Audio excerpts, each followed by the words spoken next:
Gusto mo bang maging healthy at fit pero hindi mo alam kung paano simulan ng iyong exercise?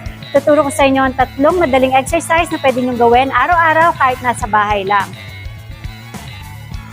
Unang-una ang ating squat. Imagine niyo lang na may upuan dito sa likuran or maglagay kayo ng talagang upuan para upuan ninyo at mag-guide kayo.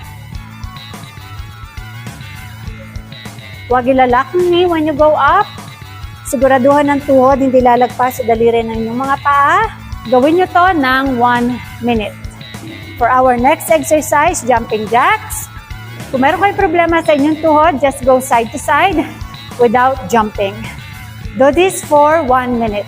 At para sa ating pangatlong exercise, ang knee tuck. Itaas nyo lang ang inyong knee. Core tight, higupin ang tiyan paloob. Gawin nyo rin to ng 1 minute. Ulitin nyo lang ang ating 3